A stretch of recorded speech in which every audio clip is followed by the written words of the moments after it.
छत्तीसगढ़ की विष्णुदेव साय सरकार अपनी ही पार्टी के नेताओं के निशाने पर है। रायपुर से बीजेपी सांसद बृजमोहन अग्रवाल ने कानून व्यवस्था पर सवाल खड़े किए हैं, तो छात्र बैंक एबीवीपी के कार्यकर्ताओं ने सरकार के खैरागढ़ विश्वविद्यालय के कुलपति की नियुक्ति के फैसले पर ही सवाल उठा दिए। देखिए रिपोर्ट।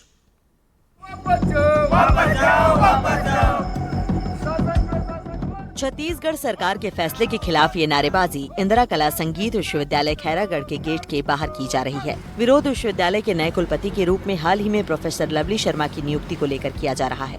विरोध करने वाले अखिल भारतीय विद्यार्थी परिषद के ही प्रतिनिधि हैं।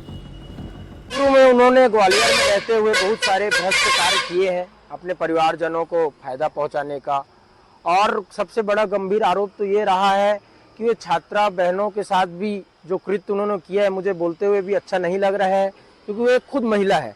उसके बाद भी ऐसी भ्रष्ट महिला को अपने छत्तीसगढ़ के एकमात्र संस्कृति से रिलेटेड विश्वविद्यालय में स्थापना देना, ये बहुत ही दुर्भाग्य है, जिसके विरोध में अखिल भारतीय विद्यार्थी परिषद ने एक दिन पूर्व एक ज्ञापन भी दिया था और एक धरना प्रदर्शन भी किया था। और उसी के विरोध में कल रात भर आज सवेरे तक विद्यार्थी परिषद ने एक धरना प्रदर्शन किया है।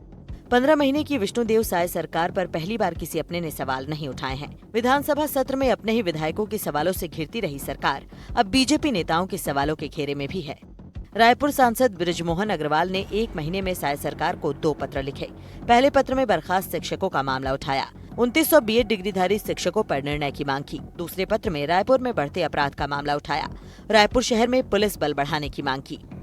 राज्यसभा सांसद देवेंद्र प्रताप सिंह 1 साल से रायपुर में सरकारी बंगले की मांग कर रहे हैं। बंगला नहीं मिला तो एक तैयार बंगले में प्रवेश किया। ये बंगला एसएसपी कार्यालय के लिए तैयार हुआ था।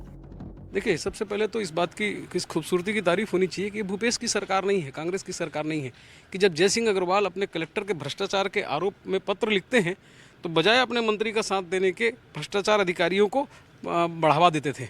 ये वो समय नहीं है भूपेश बघेल जी के जब टीएस सिंहदेव जी जैसे वरिष्ठ नेता को अपने काम न होने का अपने पद से इस्तीफा देना पड़ गया। ये विष्णुदेव साय जी की सरकार, ये भाजपा की सरकार है जिसमें आंतरिक लोकतंत्र है। और एक बात मुझे बताएं, सांसद महोदय 35 साल तक यहाँ विधायक रहे, मंत्री रहे, अभी सांसद है। अपने लोगों की चिंता में अगर अपने ही सरकार को किसी अच्छी चीज़ के लिए पत्र लिखते हैं तो इसका स्वागत किया जाना चाहिए। सरकार के निर्णय और कार्यशैली पर उठ रहे सवालों के बीच कांग्रेस ने राज्य की बीजेपी सरकार पर निशाना साधा है। देखिए, 1.25 साल में ही विष्णुदेव साय सरकार पूरी तरीके से फेल साबित हो गई है। राज्य की कानून व्यवस्था को लेके, राज्य की प्रशासनिक असफलता को लेके कांग्रेस पार्टी लगातार आवाज़ उठाती रही है। अब तो भारतीय जनता पार्टी के ही जो नेता हैं, भारतीय जनता पार्टी की जो विंग है, वो सरकार के निर्णयों के खिलाफ आवाज़ उठा रही है। राज्य के वरिष्ठ सांसद जो इसी सरकार में मंत्री रहे बृजमोहन अग्रवाल जी ने राज्य की कानून व्यवस्था को लेकर माननीय मुख्यमंत्री जी को पत्र लिखा है। इससे ज़्यादा दुर्भाग्यजनक क्या हो सकता है। एक पार्षद जो राजधानी रायपुर का है, वो अपने वार्ड में लगातार सट्टा, दारू, शराब बिकने की शिकायत स्वयं आज सोशल मीडिया में, फेसबुक में किया है। एबीवीपी जो भारतीय जनता पार्टी और आरएसएस का प्रमुख छात्र इकाई है, उसने खैरागढ़ विश्वविद्यालय में कुलपति के खिलाफ, जो वहाँ पे भ्रष्टाचार में लिप्त महिला को कुलपति बनाया गया, उसने वहाँ पे आंदोलन कर दिया है। और राज्य की प्रशासनिक विफलता का आलम यह है कि सांसद मुख्य एसपी कार्यालय के लिए आवंटित बंगले को सांसद महोदय कब्जा कर रहे हैं।